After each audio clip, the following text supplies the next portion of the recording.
Doctor Mohammad Yunus বলে না ছাত্ররা তাকে নিয়োগ দিয়েছে, তো অনেকেই আমার এরকম দেখাতে চায় জনগণকে যে ছাত্ররা তাদের নিয়োগকর্তা। তো যেই নিয়োগকর্তা হোক আর যাই হোক, আমাদের দেখার বিষয় হচ্ছে আমাদের রাষ্ট্রে আজকে যুদ্ধাপরাধীদেরকে ক্ষমতার মানে শীর্ষস্থানে নিয়ে যাওয়ার যে চক্রান্ত, এটাই ছিল সেখানে।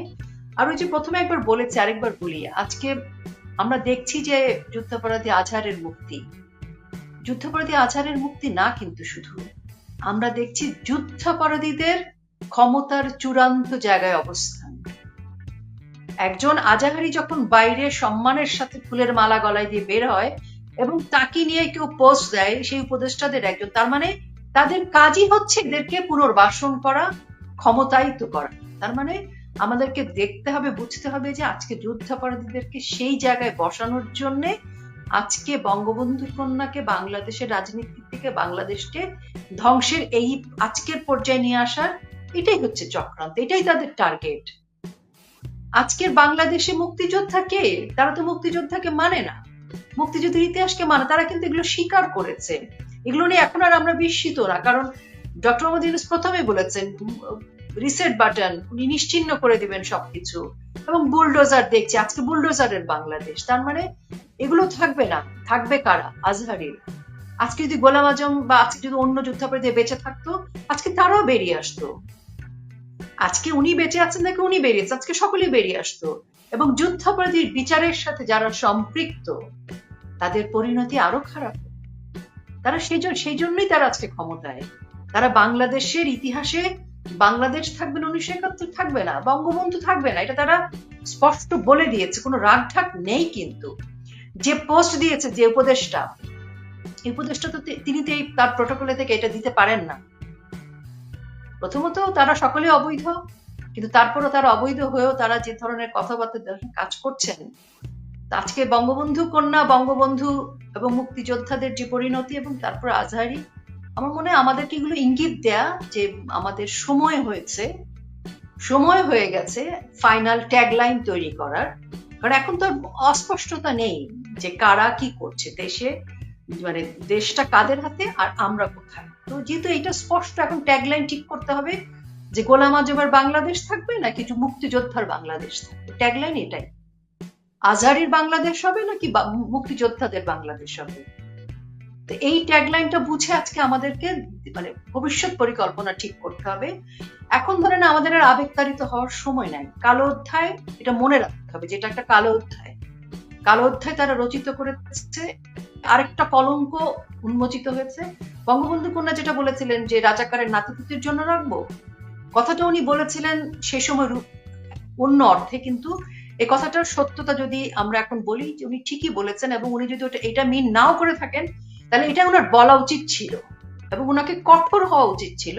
কিন্তু বঙ্গবন্ধু কন্যা কঠোর হননি, আওয়ামী লীগ কঠোর হয়নি, কিন্তু আজকে বাংলাদেশের জনগণ যে ট্যাগলাইন পেয়ে গেছে, ধরেন আওয়ামী লীগ না করলেও তো একটা মুক্তিযোদ্ধার পরিবারের অহংকারের জায়গা তো অন্যরকম। একটা শহীদ পরিবার, সে হয়তো আওয়ামী লীগ করে না, কিন্তু তার অহংকারকে তো আপনি ছোট করতে পারবেন না। তার যে অহংকারের জায়গাটা চূর্ণ হয়ে গেল, যে মনসুরা যিনি বীরঙ্গনা মা, তার পরিবারের যদি কেউ আজকে বেঁচে থাকে বাংলাদেশে, আজকে তার আবেগের জায়গাটা আপনি চিন্তা করেন। আমার তো মনে হচ্ছে আমি কোনো না কোনো ভাবে মনসুরার কেউ, যদি আমি সেটা অনুভব করি, তাহলে আমার তো মনে হচ্ছে আজকের বাংলাদেশে আমার আসলে কি করণীয়। এইগুলো ভাবার জন্য, এই ট্যাগলাইনের জন্য আওয়ামী লীগ বিএনপির দরকার নেই। আজকে ওরা আমাদের আবেগকে এমন জায়গায় আঘাত করেছে, সেই আঘাতটা কিন্তু মনে হচ্ছে আজকের 2025-এ ওই আল বদর আল শামস রাজাকার যুদ্ধাপরাধীরা বাংলাদেশকে নিয়ন্ত্রণ করছে, এটাই আজকে ট্যাগলাইন। এবং এর সাথে সকলের বিচার হবে, আমরা বেঁচে থাকি বা না থাকি, বিচারটা হবে ভবিষ্যতে। তখন যে ভুলটা হয়েছে, আওয়ামী লীগ সরকার যে ভুল করেছে, বা তখন যে মহানুভবতা দেখিয়েছে সেই সময়, এখন মহানুভবতা, আমি জানি না কথাটা বলা আমার অন্যায় হবে কিনা, কোনো কোনো সময় আসলে আমি আপনার প্রতি মহানুভূতিটা দেখাইতে পারি, এটা আপনার আমার ব্যক্তিগত পর্যায়ের যুদ্ধ, কিন্তু যুদ্ধটা যখন রাষ্ট্রকে নিয়ে, তখন মহানুভবতার প্রশ্ন আসে না। তখন ওই ট্যাগলাইন ধরে যেতে হবে, এটা মুক্তিযোদ্ধার বাংলাদেশ না গোলাম আজমের বাংলাদেশ, এটা মনসুরার বাংলাদেশ না আজাহারের বাংলাদেশ। প্রাচী এবং সৈয়দ মনসুর দুজনকেই একটা শহীদ জননের আন্দোলন প্রসঙ্গ এসেছে, আমি একটু স্মরণ করি ওই জি অধ্যায়টার একটা অংশ। এরশাদ শহীদ জননী প্রথমে কিন্তু তার এই আন্দোলনের কর্মী বাহিনী তৈরি করেছেন তার ৭১-এর দিনগুলো বইটার মাধ্যমে। হ্যাঁ বইটার মাধ্যমে প্রথম ওনার কাজটা সেখানে। তারপরে এরশাদ আন্দোলনের পরে, এরশাদের পতনের পরে যখন মানুষ উৎসব করছে, প্রতিদিন টিএসসিতে এই উৎসব হয়, শহীদ মিনারে এই উৎসব হয়, উৎসব যখন চলছে, তখন কিন্তু সেই মানুষকে উৎসবে ব্যস্ত যখন মানুষ, তখন গোলাম আজমকে জামায়াতের আমির ঘোষণা করা হচ্ছিল তখন ওই উৎসবের মাঝখানে। তো কেন্দ্রীয় শহীদ মিনারে সাংস্কৃতিক জোটের একটা প্রোগ্রাম ছিল, ওই প্রোগ্রামটা উদ্বোধন করতে গেছেন শহীদ জননী। সেই দিনই পত্রিকায় নিউজটা এসে জামায়াতের আমির ঘোষণা করা হয়েছে। সেইখানে প্রথম তাকে আমি জ্বালাময় বক্তৃতা দিতে দেখি। আমার সন্তানরা, মুক্তিযোদ্ধা, আমার সন্তান যারা যে যেখানে আসো, মুক্তিযোদ্ধা যারা আছো, তারা প্রতিবাদ করো, আজকের থেকে প্রতিবাদ। তারপর আন্দোলনটা তৈরি হয়। এই আন্দোলনে আমরা বিভিন্ন যারা ছিলাম, আমরা স্বপ্ন দেখতাম বিচারটা হবে, আসলে বিশ্বাস করতাম না বিচার যখন বিশ্বাস করতাম। এই স্বপ্নটা, বিশ্বাসটা তৈরি করেছেন কিন্তু শেখ হাসিনা যদি এইভাবে 2008-এ এই ম্যান্ডেট দিয়ে পাওয়ারে না আসতেন, এই বিচারটা বাংলাদেশে হতো না। এই বিচারের শাস্তি আজকে শেখ হাসিনার ক্ষমতাচ্যুত করা হয়েছে, যে এই বিচার করার শাস্তি কিন্তু ওই আদালতে তারা আজকে শেখ হাসিনাকে ফাঁসি দিয়ে তারা প্রতিশোধ নিতে চায়। আজহারের মুক্তি তার একটা ধাপ। সুরাত মনসুর, এখনকার প্রতিবাদটা আপনার কি হবে? সেটা এখনকার প্রতিবাদ তো আমি বললাম না, আমাদেরকে সামাজিক, আমি যেভাবে ঘাতক দালাল নির্মূল কমিটি একটা সামাজিক আন্দোলনে পরিণত হয়েছে, এই যে আপা বললেন যে ট্যাগলাইনটা পরিষ্কার, এটা পরিষ্কার, একদম অসমাপ্ত মুক্তিযুদ্ধ। আমাদের মুক্তিযুদ্ধ কিন্তু সমাপ্ত হয়নি, অসমাপ্ত মুক্তিযুদ্ধটা শেষ করে ফেলেছে। কোন দেশে আমার মনে পড়ে যে আমার বাদল ভাইয়ের কথা, যদিও সম্পর্কে বলেন নাই, রাজাকার সম্পর্কে বলেন নাই, মুক্তিযোদ্ধা কিন্তু এখানে খাটে উনি টকশোতে বলেছিলেন, একজন দর্শক এবং দর্শিতা এক রাস্তায় চলতে হবে, দর্শিতা দর্শককে গুলি করবে। একইভাবে মুক্তিযোদ্ধা এবং রাজাকার একসাথে এক দেশে থাকবে। আপনি দুনিয়াতে যে হিটলার বাহিনী, নাৎসির নামে কোন দেশে, নাৎসির অনুসারে কোন দেশে রাজনীতি করতে পারে না, টিকতে পারে না। আমরা কপাল খারাপ, আমরা এই যে মহানুভবতা দেখি, আমরা রাজাকার এবং মুক্তিযোদ্ধাকে সহ আমরা জাতীয় ঐক্যের কথা বলা, জাতীয় ঐক্যটা কিসের ভিত্তিতে হবে? আমার মুক্তিযুদ্ধের চেতনাটা কি? বাংলাদেশি জাতীয়তাবাদ, বাঙালি জাতীয়তাবাদ, এই জায়গাটাকে ঠিক করেন, তারপরে জাতীয়। এই যে বামরা, এই যে আমি আবার বলতেছি, এই যে আমাদের আসিফ স্যার, মোহাম্মদ নজরুল ইসলাম গিরগিটি, উনি যে শুধু ছাত্রদেরকে ইয়েটা দিলেন, শুধু কি ওই কয়েকজনকে দিলেন না বাম সহ দিলেন? এই আন্দোলনের তো ওই বামেরাও ছিল, বাম ছাত্ররাও ছিল, তারা যদি এটা কৃতিত্বের দাবিদার হতো মারহাবা, তারা যুদ্ধবাদীদের পক্ষে দাঁড়িয়েছে, কৃতিত্ব তাদের নেওয়া উচিত। আজকে প্রিন্স বা জুনায়েদ সাকি বা মাহমুদুর রহমান মান্না, ওরা বড়, ওরাও তো কৃতিত্বের দাবিদার যুদ্ধবাদীদের এই আজাদের মুক্তির জন্য। শুধু হাস্তাক্ষর এরা কৃতিত্ব হবে কেন? মাহমুদুর রহমান, জুনায়েদ সাকি ছাগল, প্রিন্স, মুজাহিদুল সেলিম, এই আমার মনে হয় রাশেদ ভাইয়ের সাথে সে তর্ক করেছিল, সে জোর দিয়ে বলছিল মুজাহিদ ইসলাম একটা টক শোতে যে শেখ হাসিনাকে চলে যেতে। রাশেদ ভাই, মেনন ভাই মুজাহিদ ইসলাম ছিল, সেই তো এটার কৃতিত্বের দাবি দেয়। মুক্তিযোদ্ধার স্ত্রী খালেদা তো এটা দাবিদার।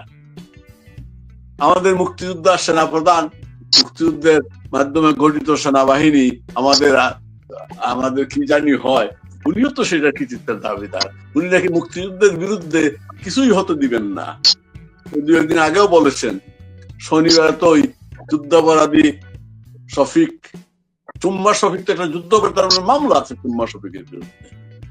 এই চুম্মা শফিকের সাথে মিটিং করেছেন। সুতরাং পরিষ্কার, লাইনটা পরিষ্কার, যুদ্ধটা অনিবার্য, মুক্তিযুদ্ধ অনিবার্য।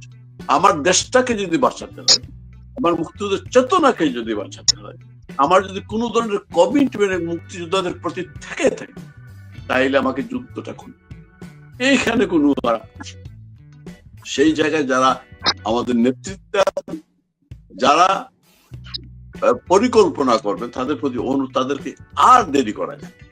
বহু মহানুভবতা দেখিয়েছি, আজকে আর বসে থাকার সময় নেই।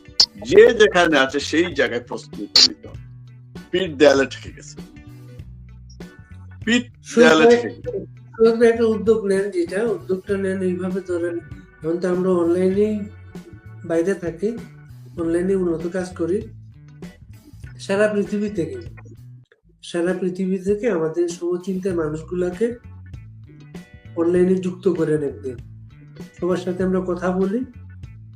এটা আপনি আমার নূর নবী ভাইয়ের সাথে যদি আমরা কথা বলি, আমেরিকাতে, উনি তো মুক্তিযোদ্ধা, উনি রণাঙ্গনের মুক্তিযোদ্ধা ডক্টর নূর নবী, উনাকে নিয়ে যদি আমরা একটা উদ্যোগ দিই, মূল কিন্তু ওই দেশে যদি সেই জাগরণ, আজকে ওই যে বললাম না, ওদের কিছু চেতনা ফিরেছে, কিন্তু ফিরে না, ওরা ঘুম থেকে উঠে নাই, উঠার সাথে সাথে স্বপ্নে আবার শেখ হাসিনাকে দেখে। এই যে জুলাই আন্দোলনের সহযাত্রীরা আজকে লাল করে দিচ্ছে, লাল করে দিচ্ছে, বাড়াইছে। ওদেরকে রক্ষা করতে হলে তো ছাত্রলীগ লাগবে, ছাত্রলীগ ছাড়া এদেরকে রক্ষা করতে পারবে না। বাইরে তো পারবো, তাকে একটা মিছিল আরেকটা মিছিল করুক তো থাকে, হাসতালি তো এদেরকে রাস্তা নামতে দিবে না। এখন মজাটা টের পাক। আর আমাদের স্যার ওই যে আপনাদের 24 জনের কমিটিতে স্যার ছিলেন না, স্যার আমার কলিগ ছিলেন জনমতে সাপ্তাহিকে লন্ডনে, উনি আমার, আমি স্যারকে তো কিছুদিন কাছে থেকে দেখছি। এত চামচা, এত হাত কস্তানো লোক আমি জীবনে দেখি নাই। স্যার 24 জনের কমিটি না কয়জনের কমিটি ছিল, ওই যে উনিও মেম্বার ছিলেন, সেখান থেকে এজেন্ট হিসেবে গেছিল ভাই আপনাদের কাতার দালালি, ওই যে জাহানারা নির্বাচন নেতৃত্বে জাতীয় সমন্বয় কমিটি, সেটা কিন্তু জামাতের এজেন্ট হিসাবে সব ধরনের খবর প্রচার করে। তখন তো আপনারা বুঝেন নাই। এই গিরগিটি আস্তে আস্তে সময় রূপ বদলায়। এই গিরগিটির মুখে বঙ্গবন্ধুর সময় আত্মজীবনে কি আমি দেখেছি ইউটিউবে, কি চমৎকার বলতেছে বঙ্গবন্ধুকে নিয়ে, অসাধারণ। আবার বঙ্গবন্ধুকে অপমান। এই গিরিটি যে কত রং ধরবে আল্লাহ মালুম। তবে এর পরিণতি কিন্তু খারাপ। আগে এখনই তো আসিফ নজরুল যেভাবে মানুষ তাকে সম্মান করতো, এখন ইউটিউবে গিয়ে দেখেন পাবলিক তারে কি বলে। আর এইবারে এই যে আজকে সে যে রাজা, আমার মনে হয় তার খোঁজ নেওয়া, তার রক্তে রাজাকার আছে কিনা খোঁজ নেওয়া প্রয়োজন। এই বিবৃতির মাধ্যমে সে প্রমাণ করে দিল সে কোন যুদ্ধ অপরাধীর অবৈধ সন্তান, পিনাকির মতো। পিনাকি যেমন তার বাবা পাকিস্তানের কি শুয়েব আক্তার, এইটা আমি বলি নাই ভাই, এটা ইত্তেফাকে পিনাকির যে কথিত বাবা কি বাবু, উনি খুব ভালো মানুষ ছিলেন, তা উনার বন্ধু কি সাংবাদিক আমানুল্লাহ খানের একটা লেখাতে তিনি লিখেছেন পিনাকির আসল বাবা, সেটা বলেছেন। এটা নিয়ে আমি করেছি, আমি ওইটা বলেছিলাম যে ওইটা জানার এক মাস আগে আমি একটি তার চেহারা, তার কথাবার্তা পিনাকি এবং মুক্তিযুদ্ধের প্রতি তার যে বিদ্বেষটা দেখে আমার কেন জানি মনে হচ্ছিল সে বাঙালি না, তার চেহারা কিন্তু বলে না। আমি তোর বলেছিলাম ওর এবং ওই সাগলা জাহেদ, ওই যে কিটা ডক্টর নাকি ডাক্তার, যে সাগলা জাহিদুর রহমান, ওই দুইটা ডিএনএ টেস্ট করা দরকার। আমি বলছিলাম 1 মাস পরেই ওইটা মুফাসসিল দিয়া দিছে যে পিনাকি আসল বাপকে দিয়া দিছে, কিন্তু যে পিনাকির আসল বাপ যে লাহোরের শুয়েব আক্তার যে এসডিও ছিল বগুড়া। সুতরাং আমার ওখানে যে মনে হচ্ছে যে স্যারের বোধহয় একটু ডিএনএ টেস্ট করা প্রয়োজন আছে, আসিফ নজরুল স্যার। একবার তুমি এই যে আপা বললেন তিনি তো প্রটোকলে উনি পারেন না, ওরা কোনো কিছুই তো মানতেছে না, না সংবিধান মানে, না রাষ্ট্রপতি মানে, না আইন কিছুই তো মানে না, একমাত্র মানে হাসনাত রে, আর কাউরে মানে না। হাসনাত তারা কাউকে তারা ভয় পায় না, হাসনাতকে ভয় পায়। আর একটা কি ইনকিলাব মঞ্চের একটা দেখছি ছাগল এইভাবে কথা বলবে বলে, আর এইগুলার ভয় পায়, আর কাউরে কিন্তু ভয় পায় না, আইন ভয় পায় না, সংবিধান ভয় পায় না, হ্যাঁ সুজাত ভাই, তারা ভয় পাচ্ছে একমাত্র বাংলাদেশ আওয়ামী লীগকে এবং বঙ্গবন্ধু কন্যা শেখ হাসিনাকে, তারা জমের মতো। তারা ভয় পায় যে আওয়ামী লীগের সেটা না সেটা বলতে হবে না। আজেরকে মুক্ত করা, এটাও কিন্তু ভয়ে তাড়াতাড়ি করে ফেলছে।